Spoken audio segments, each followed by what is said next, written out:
हे हरि भक्तों, जीव जगत काल ब्याल का ग्रास है, या सारा जगत काल के ही अधीन है।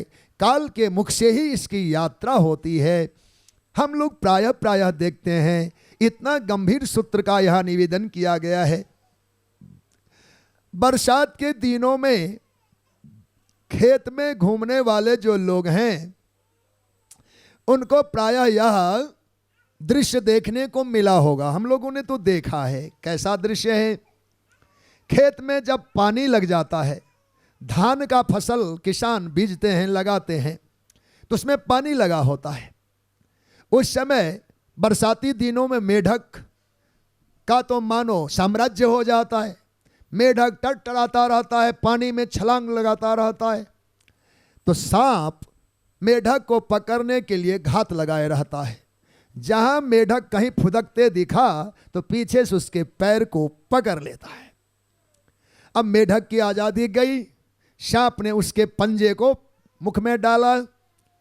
अब सांप एक एक ग्रास में मेढक के शरीर का हिस्सा मुंह में लिए जा रहा है, मुंह में लिए जा रहा है, मुंह में लिए जा रहा है।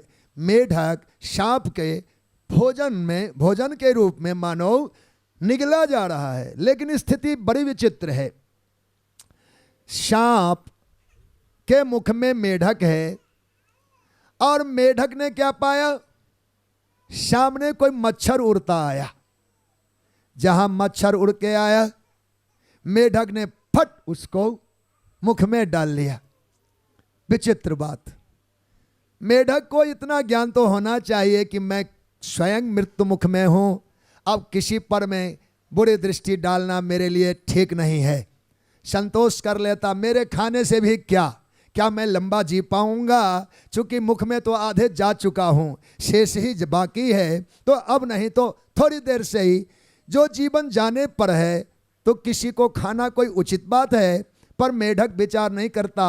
आधा शरीर तो सांप के मुख में है, वो निगले जा रहा है। जो थोड़ा सा मुंह खुला हुआ है, इतने में मकोड़े को दबोच लिया, मकोड़े को दबोच लिया, मकोड़े को दबोच लिया। ये मेढक वृत्ति मानव की है।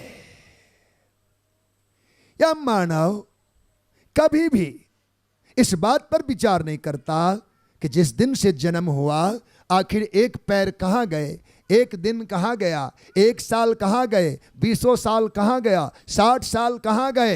एक काल का मुख इतना लंबा है कि 100 सालों तक खाते रहते। काल का मुख इतना विडंब है, इतना भयंकर है कि जीव को आज कल के रूप में ग्रसन किए जा रहा है, और आज कल में ही जिंदगी पूरी हो जाती है। तो क्या हम किसी को खाएं अच्छा लगेगा?